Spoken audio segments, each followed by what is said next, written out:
Hi ವೀಕ್ಷಕರೇ, ಎಲ್ಲರಿಗೂ ನಮಸ್ಕಾರ. ಇವತ್ತು ನಾನು ಮಾಡ್ತಾ ಇರೋ ರೆಸಿಪಿ ಬಂದು ಪೈನಾಪಲ್ ಹಲ್ವಾ. ಅದಕ್ಕೆ ಬೇಕಾಗುವಂಥ ಪದಾರ್ಥಗಳನ್ನು ನೋಡ್ಕೊಳ್ಳೋಣ ಬನ್ನಿ. ನಾನೊಂದು ಮೀಡಿಯಂ ಸೈಜ್ ಪೈನಾಪಲ್ ತಗೊಂಡಿದ್ದೀನಿ. ಅದನ್ನು ಈ ಥರ ಸಣ್ಣದಾಗಿ ಕಟ್ ಮಾಡಿ ಇಟ್ಕೊಂಡಿದ್ದೀನಿ. ಸ್ವಲ್ಪ ದ್ರಾಕ್ಷಿ ಗೋಡಂಬಿ, ಒಂದು ಹೆಚ್ಚು ಬೆಲ್ಲ, 3 ಸ್ಪೂನ್ ಚಿರೋಟಿ ರವೆ, 100 ml ಹಾಲು, ಸ್ವಲ್ಪ ತುಪ್ಪ, ಸ್ವಲ್ಪ ತೆಂಗಿನಕಾಯಿ ತುರಿ ಮತ್ತೆ ಒಂದು ಚೊಂಬು ನೀರು ತಗೊಂಡಿದ್ದೀನಿ. ಈಗ ಇದನ್ನ ಹೇಗೆ ಮಾಡೋದು ಅಂತ ನೋಡೋಣ ಬನ್ನಿ. ನಾನೀಗ 2 ಸ್ಪೂನ್ ತುಪ್ಪ ಹಾಕೊಂಡಿದ್ದೀನಿ. ಈಗ ನಾವು ದ್ರಾಕ್ಷಿ ಗೋಡಂಬಿನ ಸ್ವಲ್ಪ ಡ್ರೈ ಮಾಡ್ಕೊಳ್ಳೋಣ.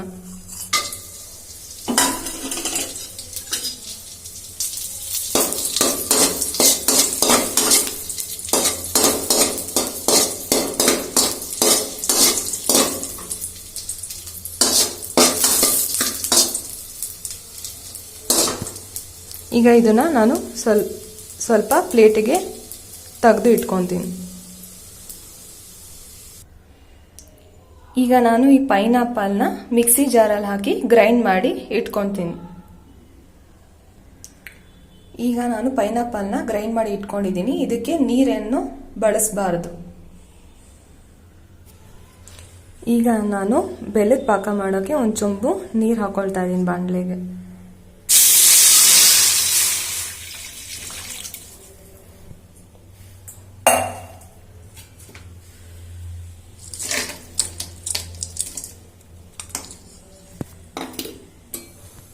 ಈಗ ನಾನು ಬೆಲ್ಲನ ನೀರ್ ಜೊತೆ ಹಾಕೊಂಡಿದ್ದೀನಿ. ಇವಾಗ ಪಾಕ ಮಾಡ್ಕೊಳ್ಳೋಣ.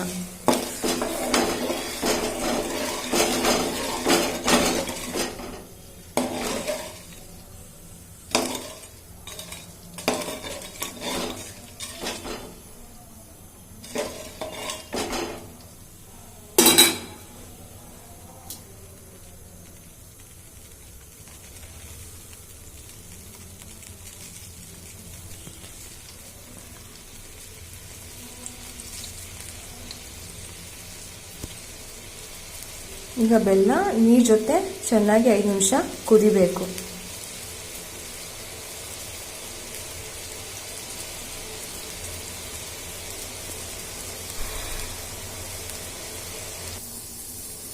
ಈಗ ಬೆಲ್ಲದ ಪಾಕ ರೆಡಿ ಆಗಿದೆ. ಇವಾಗ ನಾನು ಗ್ರೈಂಡ್ ಮಾಡಿ ಇಟ್ಕೊಂಡಿರೋ ಪೈನಾಪಲ್ನ ಇದಕ್ಕೆ ಹಾಕೊಳ್ತಾ ಇದ್ದೇನೆ.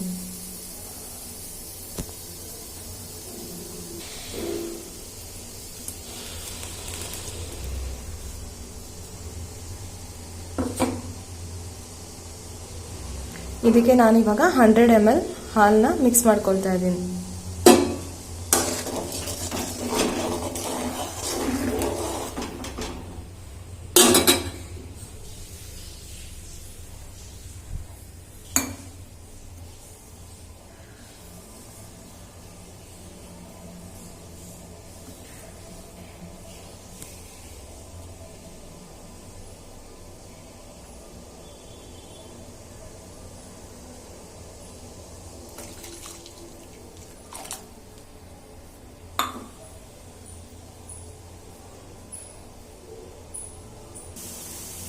ಈಗ ಇದು ಚೆನ್ನಾಗಿ ಕುದೀತಾ ಇದೆ. ಇವಾಗ ಲೋ ಫ್ಲೇಮ್ ಮಾಡಿ ಚಿರೋಟಿ ರವೆನ ಹಾಕೊತಾ ಇದ್ದೀನಿ. ಚಿರೋಟಿ ರವೆನ ಹಾಗೆ ಹಾಕೋಬೇಡಿ. ಚಿರೋಟಿ ರವೆನ ಫಸ್ಟೇ ಚೆನ್ನಾಗಿ ಕೆಂಪುಗೆ ಹುರಿದಿಟ್ಕೊಂಡು ನಂತರ ಅದನ್ನ ಹಾಕಿ.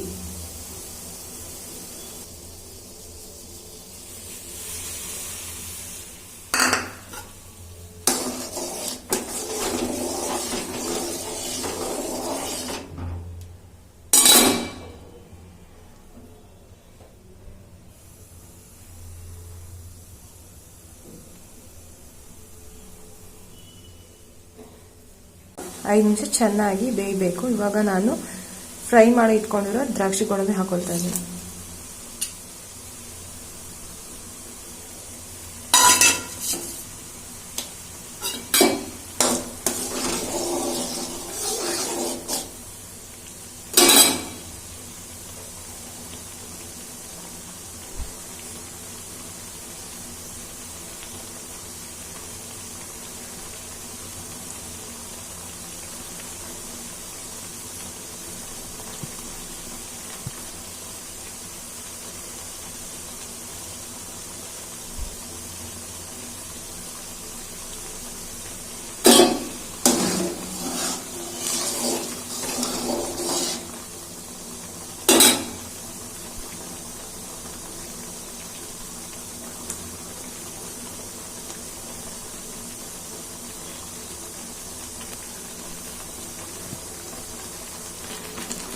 ಇದು ಸ್ವಲ್ಪ ಚೆನ್ನಾಗಿ ಗಟ್ಟಿ ಆಗಬೇಕು, ಅಲ್ಲಿವರೆಗೂ ಚೆನ್ನಾಗಿ ಬೇಯಿಸಬೇಕು.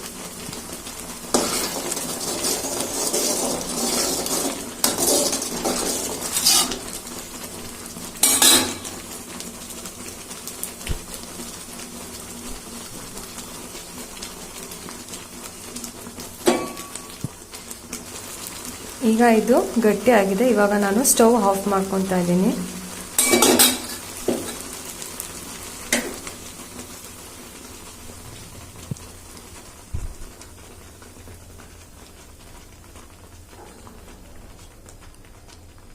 ಇದಕ್ಕೆ ನಾನು ಈಗ ಸ್ವಲ್ಪ ತುಪ್ಪ ಹಾಕ್ತಾ ಇದ್ದೀನಿ.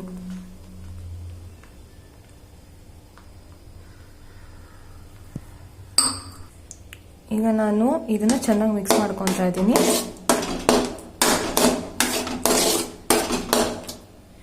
ಈಗ ನಾನು ಇದನ್ನ ಬೇರೆ ಪ್ಲೇಟಿಗೆ ಸರ್ವ್ ಮಾಡಿ ಇಟ್ಕೊತೀನಿ. ಸ್ವಲ್ಪ 10 ನಿಮಿಷ ಆರಬೇಕದು. ಬಿಸಿ ಬಿಸಿ ಪೈನಾಪಲ್ ಹಲ್ವಾ ರೆಡಿ ಆಗಿದೆ. ಈ ರೆಸಿಪಿನ ಎಲ್ಲರೂ ನಿಮ್ಮ ಮನೇಲಿ ಟ್ರೈ ಮಾಡಿ ಹೇಗಿದೆ ಅಂತ ಕಮೆಂಟ್ ಬಾಕ್ಸ್ ಅಲ್ಲಿ ತಿಳಿಸಿ. ದಯವಿಟ್ಟು ನನ್ನ ಚಾನಲ್ಗೆ ಸಬ್ಸ್ಕ್ರೈಬ್ ಮಾಡಿ ಎಂಕರೇಜ್ ಮಾಡಿ. Thank you for watching.